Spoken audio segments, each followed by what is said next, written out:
Okay, so you found a home that you like and now we want to present an offer. It's really important that you're familiar with the offer, which will become a contract once the seller accepts it.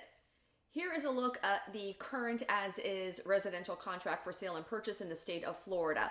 And you'll notice on the side, any line that has an asterisk next to it means that it can be manipulated, and this is where we will be putting in information. So that is kind of a cheat way for you to know, like, what do we write, what's included in there. Just kind of like scan the contract and look for that little asterisk. So the first thing you'll see is we're going to put the name of the seller, and also on line 2 will be the name of you, the buyer. We go down to line number 7, the property address, all the legal stuff that we need to provide. That's taken care of by your agent. But this section here is really important. This is what is included with the sale. So you can see here, included in the sale is the range, oven, refrigerator, dishwasher, disposal, ceiling fan, intercom, light fixtures, drapery rods, draperies, blinds, window treatments, smoke detectors, garage door opener, security gate, and other access devices, and storm and shutter panels. Here on line 20, other personal property items that are included in this purchase, we will write those in there as well. Let's just say, for example, there is a wine refrigerator. We're going to write in the wine refrigerator. Say you want the patio furniture, we'll write in the patio furniture. So those are the areas, that's the line where we're going to write in those items. Now we go down to where you're financing. The purchase price of the home is on line 26.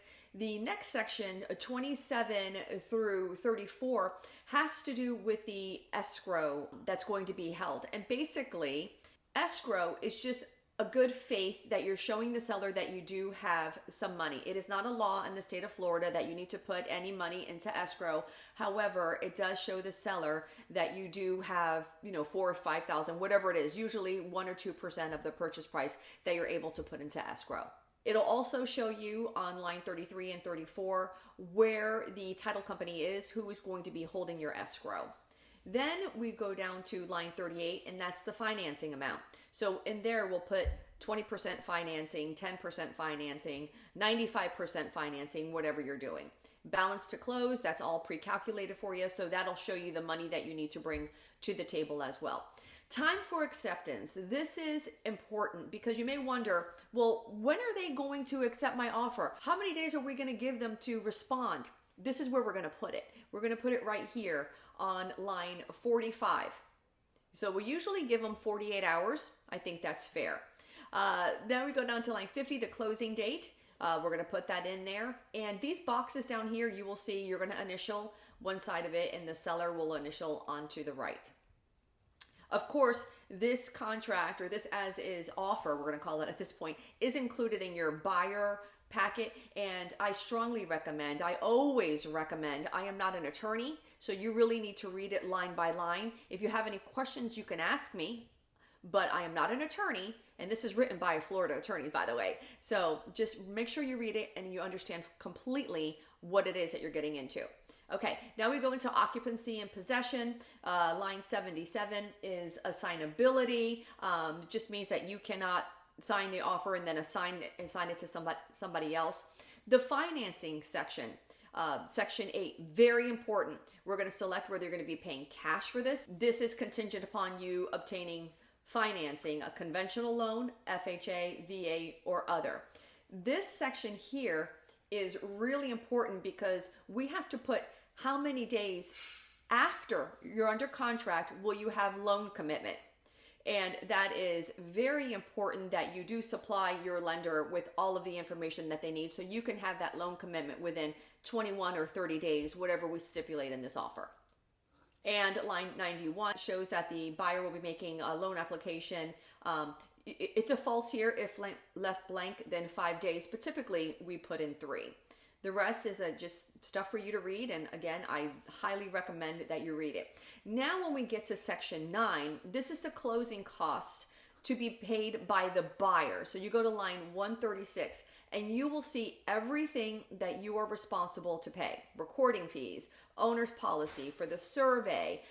You can just read it on your own, but everything is specifically spelled out in this offer, so there's no surprises. Also here, line 158, we usually, typically the seller will designate the closing agent, so that box is checked.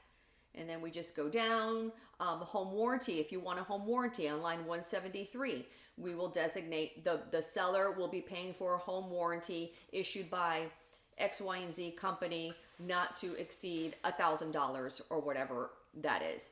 This, the special assessments is usually if you're in a homeowners association, we would select line 183 or line 185 if the seller's going to pay them all in full, or if the seller's going to pay just partial of it, and then the buyer will take on the responsibility. The next section 10 is about all the disclosures: mold, radon gas, energy efficiency brochure.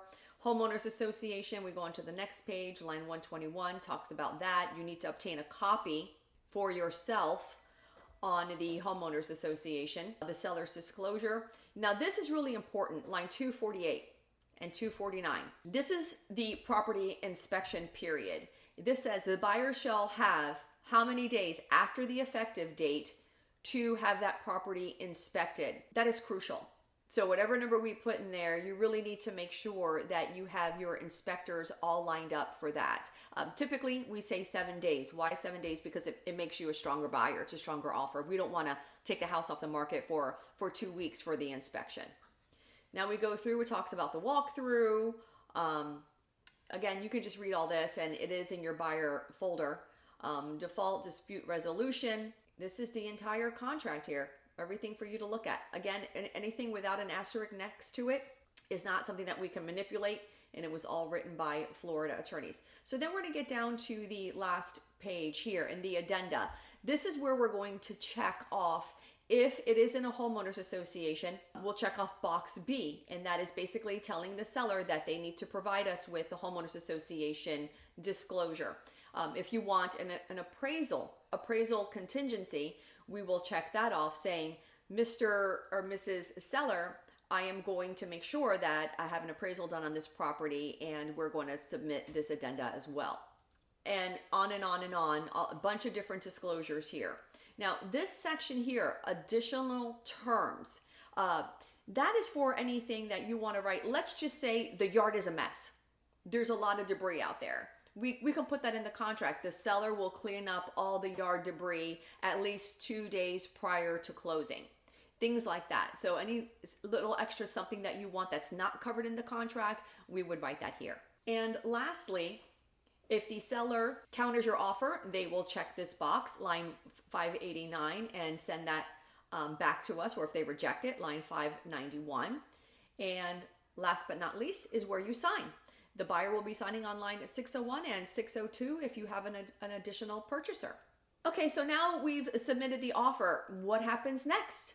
That video is coming up.